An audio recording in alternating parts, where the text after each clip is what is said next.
Bonjour Shavua Tov, et nous voilà pour l'étude d'un nouveau chapitre dans le livre de Shofetim, et nous sommes au chapitre 7. Donc, dans le chapitre 6, nous avons vu comment Midian s'attaque en particulier à l'économie d'Israël, et Akadosh Baruch Hu désigne Gidon pour sauver et libérer les bénis Israël de ces attaques de Midian. Donc, chapitre 7. Vayashkem Yerubal hu Gidon. Yerubal se leva tôt, Yerubal c'est Gidon, et tout le peuple qui est avec lui, ils campèrent à En-Harod, et le camp de Midian était au nord de la colline Megivat Moré Baemek, la colline du Moré, qui se trouve dans la vallée. Donc, on nous parle ici de Yerubal c'est Gidon. Effectivement, Gidon, c'est son nom qui lui a été donné à sa naissance, au Brit Mila. Yerubal, c'est son nouveau nom que son père lui a accordé lorsque Gidon a fait preuve d'audace et de courage pour détruire l'autel du Baal ainsi que la Asherah, et pour réaffirmer son attachement et sa fidélité à Akadosh Baruch Hu. Alors, nous avons vu que ce n'est pas raconté dans le livre, mais on le suppose, on le verra donc un peu plus tard, on le suppose, qu'il y a eu une première guerre entre Midian et les bénis Israël, et durant cette première guerre, Midian ont été les vainqueurs, et les frères de Gidon ont été tués. Donc ça a un peu fragilisé la confiance de Gidon, qui a demandé 2 signes supplémentaires de la part d'Akadosh Baruch Hu pour garantir la réussite de la prochaine guerre qui sera la décisive. Donc, dit à Gidon, nombreux est le peuple qui est avec toi pour que je donne Midian entre leurs mains, de peur qu'Israël ne s'enorgueillisse sur moi et dise « c'est moi qui me suis sauvé ». Donc on va voir des contes que l'on verra un peu plus tard. Ils étaient au départ 32 000 personnes. Gidon était à la tête d'une armée de 32 000 personnes. Et Akadosh Baruch Hu dit il y en a trop. Les bénis Israël risquent de dire c'est ma force, c'est ma puissance qui m'a donné la victoire. Akadosh Baruch Hu dit je ne veux pas que les bénis Israël puissent imaginer une chose pareille, et donc il va falloir réduire le nombre de combattants. On parle de 32 000 combattants aux côtés de Gidon face à des centaines de milliers dans le camp de Midian, comme on va le voir un peu plus loin, qu'ils étaient nombreux comme le sable de la mer et comme des sauterelles. Et malgré tout, malheureusement, on l'a vu en de nombreuses occasions au cours du dernier siècle, malgré tout, les bénis Israël risqueraient de dire « c'est ma force, c'est ma puissance ». Donc Dieu, Akadosh Baruch Hu, demande à Gidon de réduire. Et maintenant, lance un appel aux oreilles du peuple en disant « celui qui a peur, qu'il retourne, qu'il se lève tôt le matin et qu'il s'en aille, qu'il rentre chez lui ». Et sont retournés du peuple, donc du peuple militaire, 22 000 sont partis et 10 000 sont restés. Donc les 2 tiers du camp sont rentrés chez eux. Il ne reste plus qu'un tiers, il ne reste plus que 10 000. Et là on voit pourquoi qui a peur. On a vu dans la paracha de Shoftim que nous avons lu il y a 10 jours que le Kohen proposait celui qui s'est fiancé, celui qui a construit une maison, celui qui a planté un vignoble, et celui qui a peur, qui rentre chez lui.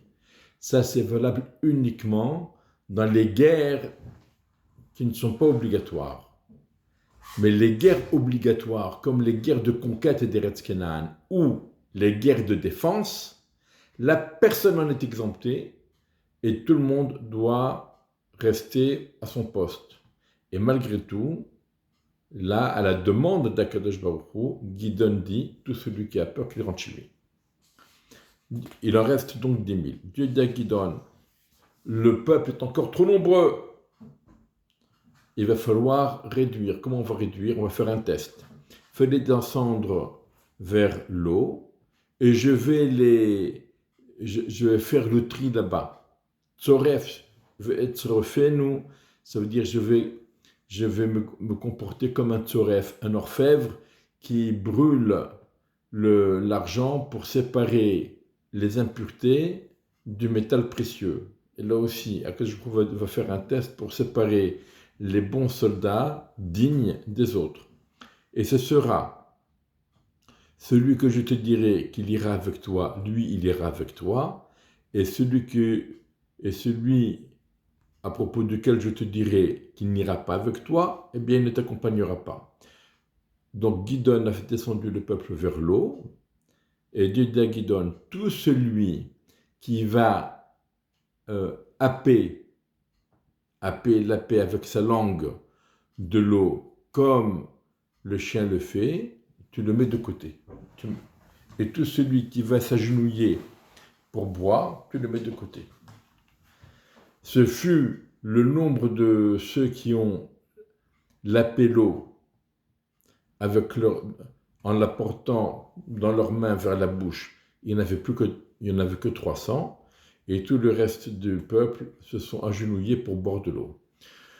Donc, ceux qui se sont agenouillés pour plonger la tête dans l'eau et boire à leur soif, épancher leur soif, ceux-là, ils ont été recalés et n'ont été qualifiés que ceux qui ont pris l'eau dans leurs mains et l'ont portée à leur bouche et ont lappé l'eau, comme on a dit un peu plus haut, comme les chiens.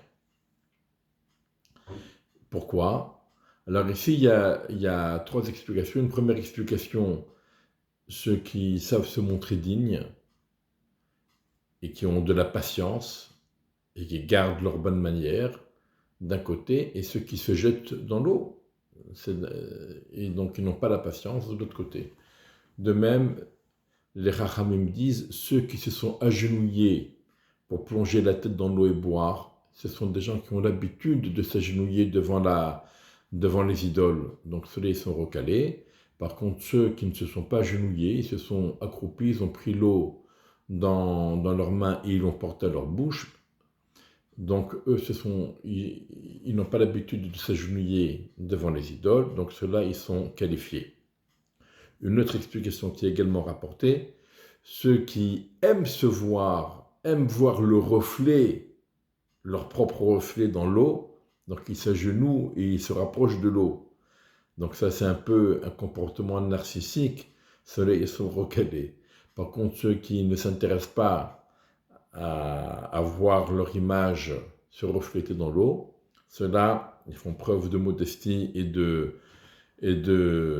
pudeur, et ceux-là, ils ont été qualifiés pour accompagner Gidon dans la lutte contre Midian et que le miracle soit fait par leur intermédiaire.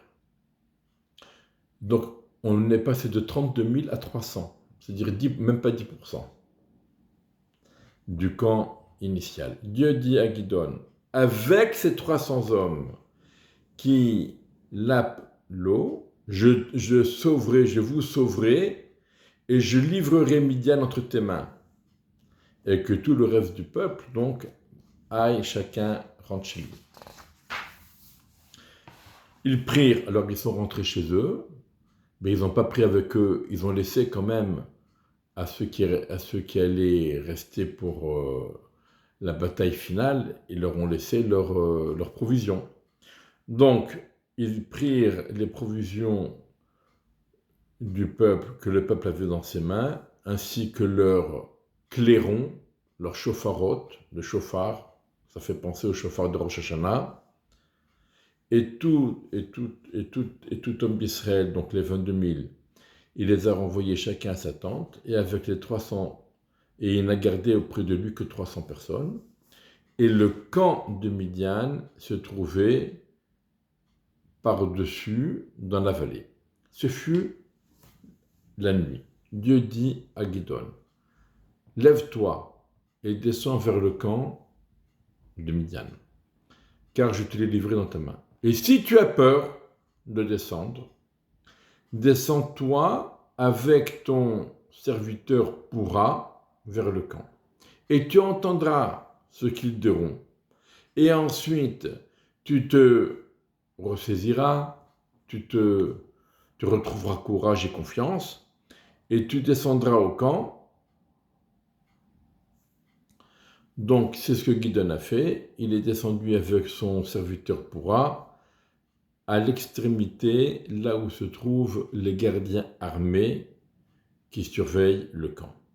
Et Midian et Amalek et tous les orientaux se trouvaient dans la vallée comme les sauterelles, tellement ils étaient nombreux, et leurs chameaux sans nombre, comme le sable qui se trouve au bord de la mer, tellement ils étaient nombreux. Donc on a un camp ennemi terriblement puissant, important, nombreux, et face à eux, 300.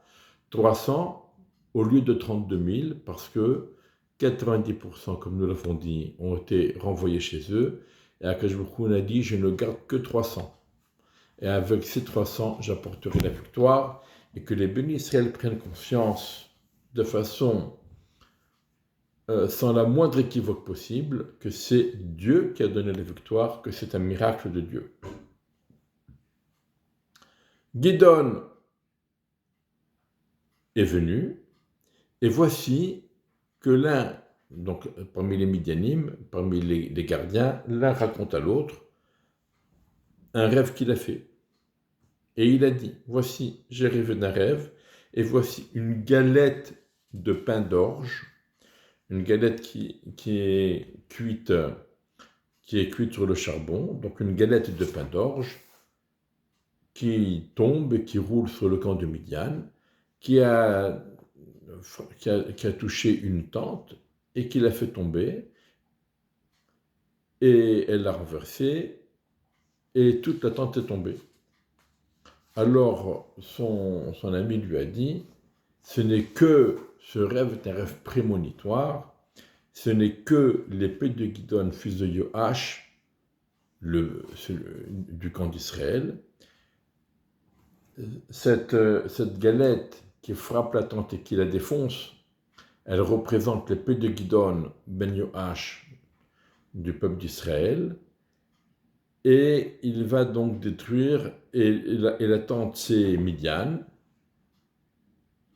Nathan Elohim beyedet Midian vet kol hamachane, Dieu a livré entre ses mains Midian et tout le camp.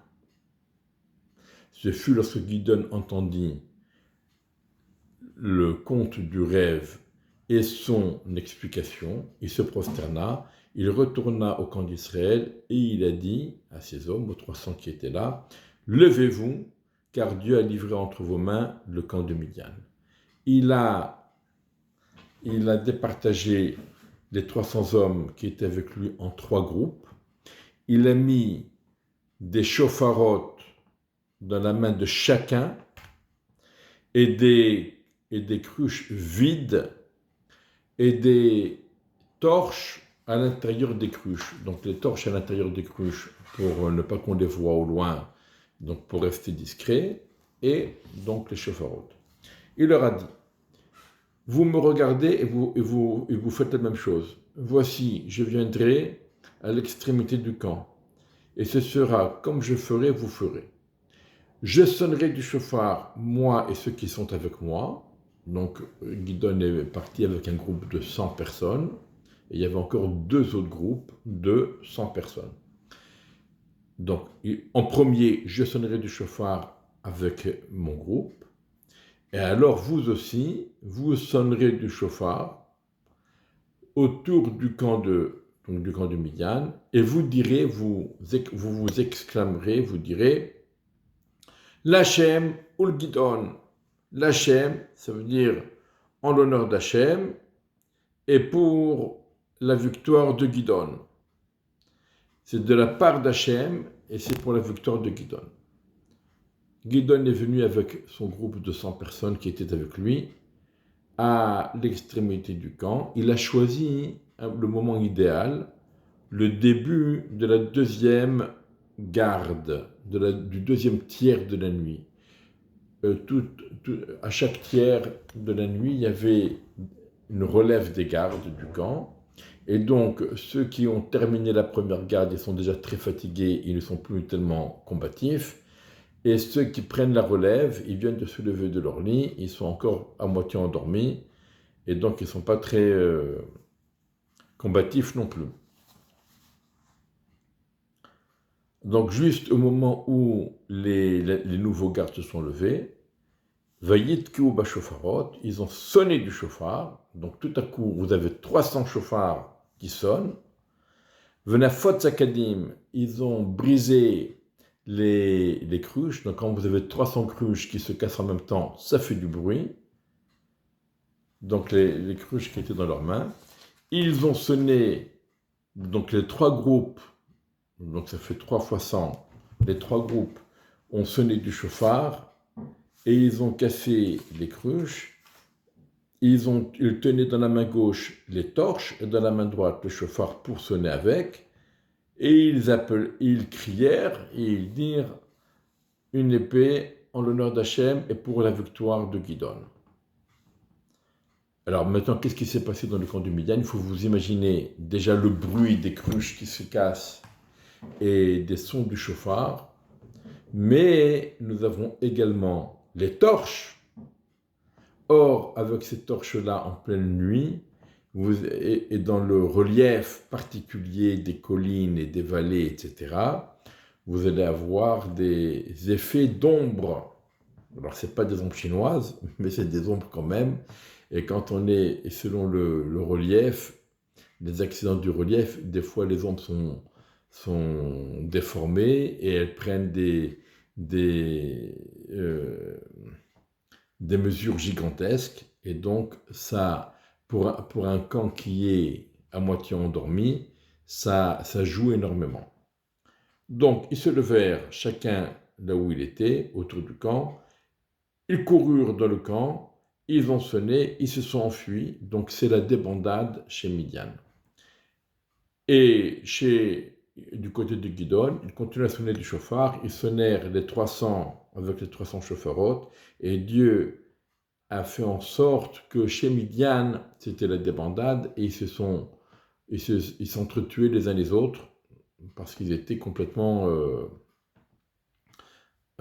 étourdis.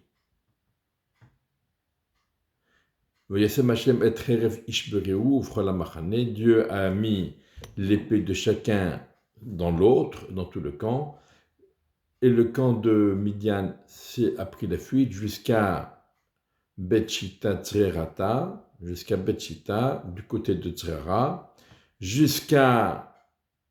jusqu'au bord du fleuve, Sfat Avel, Mehola, Al-Tabat. Donc tout ça c'est pour désigner l'endroit vers lequel le camp de Midian s'est enfui. Vayitzek Ish Israël, et alors Gidon avait envoyé entre-temps des messagers pour regrouper les bénis Israël de Naphtali, de Asher et de tout Ménaché, et ils poursuivirent Midian. Et de même, Gidon a envoyé des messagers dans la montagne d'Ephraïm en leur disant « Descendez à la rencontre de Midian et barrez-leur le passage du Jourdain jusqu'à Beth-Bara qui est sur le Jourdain. » Et toute la tribu d'Ephraïm a répondu à l'appel et ils ont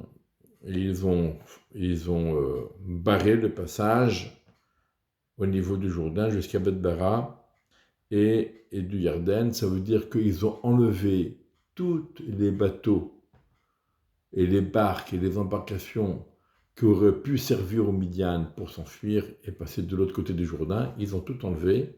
C'est bien que les Midianim se sont retrouvés coincés par le Jourdain. Ils ils prirent les deux princes de Midian, Orev et Zéev, et ils tuèrent Orev à Tsour-Orev, et Zéev, ils l'ont tué à Yekev-Zéev. Ils ont poursuivi Midian, et la tête d'Orev et la tête de Zéev, ils l'ont apporté à Gidon, qui se trouvait de l'autre côté du Jourdain. Donc, on a ici la guerre de Gidon contre Midian. Comment ça s'est passé? Les miracles, l'intervention d'Akadosh Baruch Hu pour sauver les bénis Israël. Et d'ailleurs, cette guerre-là a tellement marqué les bénis Israël que plus tard, David Ameler en parle et le prophète Ishaïa en parle également, la cite comme exemple, pour bien montrer que quand les bénis Israël font teshuva et se rapprochent d'Akadosh Baruch Hu, eh bien Akadosh Baruch Hu les aide de façon miraculeuse. Voilà, nous sommes à l'approche de Rosh Hashanah et de Kippour, et nous espérons tous, nous nous préparons, nous prions, et nous demandons à Kadosh Baruch Hu de nous juger avec beaucoup de miséricorde, et de nous accorder une très bonne nouvelle année 5784. Shavua Tov.